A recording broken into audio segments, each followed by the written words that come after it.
All right, so I hope you guys had a good Air Max day this year. Leave a comment in the comment section. What pair of sneakers did you guys rock on Air Max day? Big shout out to Hibbett City Gear. They sent me this pair over. This is the Air Max DN, and I wanted to give you guys kind of my thoughts on the new model from Nike, kind of the flagship like Nike Air Max model for 2024. It's kind of fun anytime we get a new Nike Air Max model just to see what it is and how it looks and how it feels on feet. So I want to give you guys my 2 cents. Pros and cons of the Air Max DN. So let's go ahead and get right into the video. Once again, shout out to Hibbett City Gear for sending these over. And if you guys have never heard of Hibbett City Gear, check the link in the description. It'll take you over to Hibbett City Gear's website. They do have a really nice polished release calendar for future sneaker releases. Definitely worth a look, especially to see what's coming down the pipelines for a bunch of different brands. They have a lot of variety, which is something I do like about Hibbett. So this is one of the shoes that I'm going to be doing a review on. They also did send a pair of Hokas over by request that I wanted to try out, a new pair. So I like that there's a big variety from Nikes, Jordans, Adidas, Hoka, Puma. They have a whole bunch of different things out there. So definitely worth a look if you guys haven't checked them out. Check them out in the description again. But this is the brand new Nike Air Max DN. And I've been pretty excited to get these in hand and on feet because obviously it is a new Air Max model. And it does feature a new Air Max unit on this pair, which is a very interesting looking one. You can see it's very tubular, obviously. On the back, there's 4 little pods back here that give it a really massive Nike Air Max look. But I feel like Nike's trying to strategize these in a different way than we've seen them launch previous flagship models. Specifically, I'm thinking about the Nike Air Max 270 with the 720s. Those ones kind of came out around the same time, and the 720s was more the flagship. Sort of fell off though. The 270s though went crazy. It feels like every normal person out there just bought a pair of the 270s. People that are not into sneakers, like obviously this is one of those shoes that hit the masses. And I feel like that's what Nike's trying to do with this new model because the price point is around that $160 price range. Now, that is a lot of money, I get it, but considering most of the flagship Air Maxes start around the 190 to 250 range even, this one being priced at 160 is pretty close to the Air Max 270. So I do feel like Nike is really just trying to make a move for the masses with this one. Now, is it a grand slam or not? I mean, you guys leave a comment in the comment section. What do you guys think about the new model? I think it looks nice. There are some pros and cons to the model though, as I'll get into in this video, but just to give you guys just a general overview of this shoe, and this is the colorway that I got, which is the black and light crimson dark smoke gray colorway. I like this colorway. I think it's dope. I like that the pods in the bottom are pink. Then you do have like pretty much a black upper. On the heel section, you do have some rubberized material. And then I like that it has a little glossed over look with some pattern here. And then it does say Air Max here, and then in a little red, it says DN, which stands for Dynamic Air, which is the new air unit that they have in this shoe. Similar to the heel, in the midfoot of the shoe, you do have the Nike swoosh in red right here that's kind of embedded inside of this like plastic rubberized material. And again, it does have that same sort of pattern as the heel does. It gives it a nice little effect in the midfoot of the shoe, separating it from just like a cut and sew or cloth or, you know, an all knit upper. But that also appears to be kind of a functional piece because you can see it wraps on the midfoot of the shoe as well. And that kind of reminds me of the Air Max Plus placement, which I do like. And that's one of my favorite Air Maxes of all time. The Air Max 90 on the record is my favorite Air Max of all time, but the Air Max Plus is one of the greats as well. The upper of the shoe is kind of cool. You have a fused on material around the mudguard of the shoe, and then the rest of the upper feels like some sort of a mesh, but then you do have this rubberized texture all over the place. It adds a lot of grip throughout the entire upper, and I like the look of it, but the feel of it is actually where I like it even more. So having them in hand, it's just kind of a nice little feel there. Then you do have a regular mesh tongue, and it says Air Max DN on the tongue, as well as in the insole of the shoe. The outsole of the shoe is pretty cool as well. You do have little traction patterns on the bottom. Something that also reminds me of the Tuned Air is the red little dots down here where it says DN. I like that. It stands for the Dynamic Air, and I'll get into more of the tech specs of that. But I think that there is a reason why 2 of them are bigger than the other 2. Also, you do have that translucent rubber in pink inlaid in the middle of the traction. And again, just a nice little look to the bottom of the shoe. You also do have plastic reinforcement on the toe box, which is again something we've seen in the Tuned Air. And here's a Tuned Air for a side-by-side comparison. So you can see the laces are also very similar. It kind of almost reminds me of like the Tuned Air mixed with like an Air Max 97 sort of vibe with the upper. Anyways, the tongue is pretty padded, and then the foam cushioning around the columns of the Air and then the forefoot, it just feels like a foam cushioning. It doesn't feel like Cushionline 3.0. It is a lot firmer than Cushionline 3.0, firmer than Nike React, firmer than Zoom X and stuff like that. So I don't know exactly what this is. It could be Cushionline 2.0, but it doesn't actually say in the tech specs.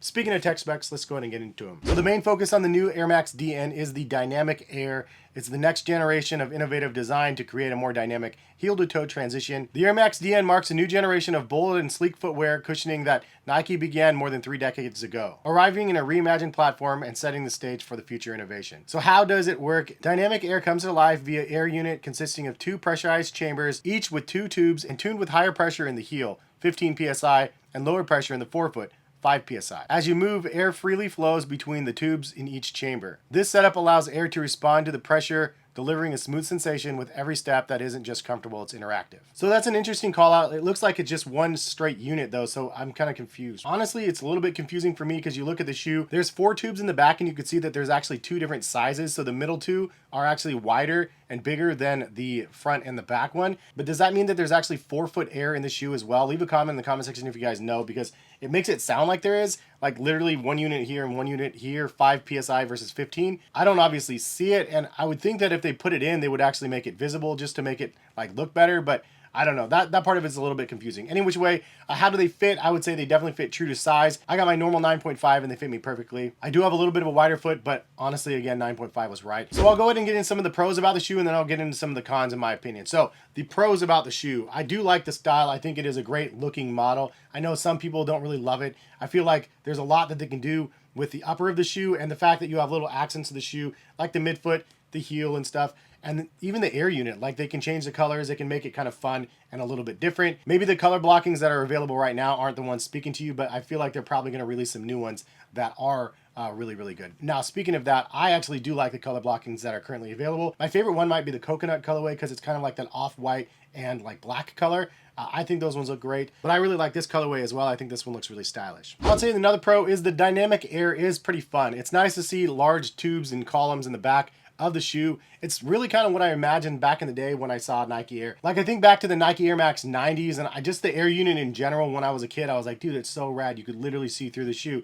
But now you have like a bigger, crazier, more improved, like functional version of that. I don't know. I like the idea of them like evolving the Nike Air technology. I also do want to call out that I like that they have good energy coming into the launch. I saw lots of promotion on Nike ads, as well as the fact that they had like Nike sneakers involved, and they had a couple shows about them, and Nike Air, just, you know, just a nod to Nike Air Max month. I saw these on there featured a couple times, so I like that they put some energy behind the launch and really kind of created a little bit of a narrative about the shoe, really letting people know that there was a new Air Max model that was releasing for Air Max Day. And I also want to say that I do like that this is kind of like a hybrid-ish sort of Air Max sneaker. Yes, it's new Air technology. I call it a hybrid sort of because, yes, there was a Nike Air tubulars back in the day. There's another Nike Air model that had tubes like this as well, even though it was a different air unit. But I like that there's some like Air Max Plus like DNA embedded into this model. I think that is a really nice touch, because I, again, really like that model. And again, just the overall upper, even though the material is different, the shape and the idea of it kind of reminds me of like an Air Max 97-ish or so.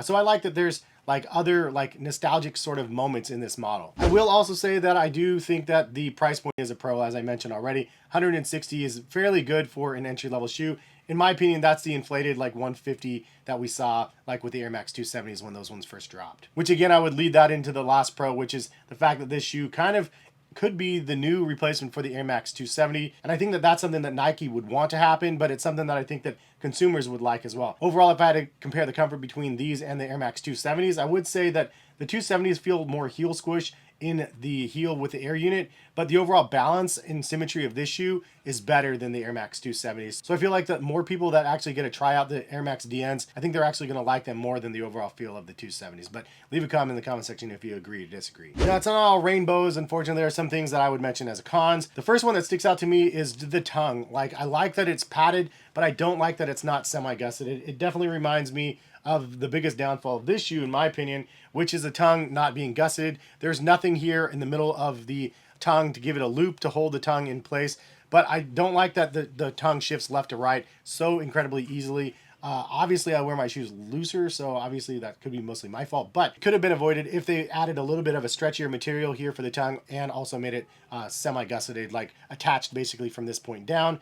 That would have been a plus. I would say that it's kind of a con that they don't have branding for the foam, although I get why they did that, because they want to really focus on the Air Max DN being the new technology in the shoe, but it is a lost opportunity in a sense. I mean, call it Cushlon 2.0 or something like that. Even in a tech specs, somebody like myself is going to read that and go, oh yeah, it's a bonus, right? Like I get the Air Max DN, but I also get a Nike React, which costs X amount of dollars for other models. So like it's nice to have some sort of idea what the foam is in the midfoot of the shoe. I would say that the shoe could be more breathable as well, but obviously it's not a performance sort of model, so it's not necessarily needed. You do have some breathability through the tongue, but the sides of the shoe run a little bit hot. I would also add just a teeny bit of width to the heel of the shoe. Like honestly, just an extra 1/4 inch of width in the back of the heel wouldn't be nice, especially somebody that has a little bit of a wider foot. I just like the extra stability of having that wider platform. Also, I do wish they weighed a little bit less. These are about 13.3 ounces per shoe, kind of heavy in this day and age, but the Air Max Plus 4 reference is 14.9, which is crazy. You remember these being, I just remember them being light, and now there's shoes that are like, 7 ounces or 6 ounces. It's crazy. Wish they were a little bit lighter, but not a big deal that they're heavier. So touching on the comfort one more time, like how is the comfort? I'd say it's a comfortable shoe, but it's not comfortable, you know what I mean? Like it's not like a super foam comfortable, like a Zoom X or like even a Nike React or even Nike React X. Like all of those are like softer and more comfortable on feet. And I think that the Superfoam market in general is just more soft and squishy. And I get it, this is fun because it's like the Air Max DN and, dynamic, so it shifts to the left or the right. But like foam does that pretty well too. Like Superfoams do that. It's kind of gimmicky in a sense, but it is functional at the same time, which I do like. But overall comfort, I'd say it's average. It's not great. It's not something you go, oh yeah, I definitely feel amazing in the shoe. I'm only speaking from the perspective of somebody that's tried on crazy soft, squishy, comfortable sneakers. And then these are like comfortable shoes, but not like crazy comfortable shoes, if you will. So are they good on feet? Yes. Is it something you can wear and be comfortable? Yes. But if you're wearing these and expecting Nike Air Max Invincible Run comfort, you're not going to get that in this shoe. This one is a lot firmer on feet than something like that. So just wanted to point that out. But overall, what do you guys think about the Air Max DN? Is it something you guys vibe with or not?